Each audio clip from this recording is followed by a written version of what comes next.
şkerin altından vurmağa nə məsləhət görürsünüz? Tornikolun üstündenmi yoksa şkerin özünün üstüne vurur? Şurada adi damdır yoxsa mansardır? Yok yok adi damdır. Adi dam olduğu halda yaxşı olar ki, ev təmirsizdirsə tornikolun altından təmirlidirsə tornikolun üstündən izolasiya etsəniz yaxşı olar. Burada əsas səbəb bundan ibarətdir ki, evdə olan isti toplumu ki var, tutaq ki 50 kubmetr hava kütləsi var evdə.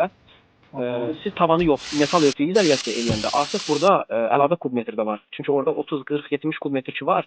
Bunlar əlavə hava kubmetridir. Bəs siz məcbursunuz ki, bunu qışda istidəsiniz, yayda soyudasınız. Yəni damın altından söhbət gedir. Hə, başa düşdüm. Yəni qeyri-yaşayış sahəsini isidib soyutmaq sizə əlavə xərcə salacaq.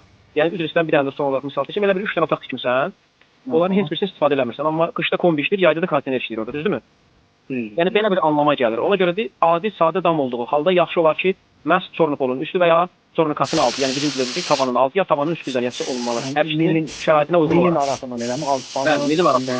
Milin aralarında. Bəli. Ona nə məsləhət görürsünüz? Məhsulların təyinatı üzrə satış, xidmət və sifariş yeri Abşeron Ticarət Mərkəzi 1-ci sıra, 2-ci korpus 15-ci mağaza. 114 İzolasiya qrup.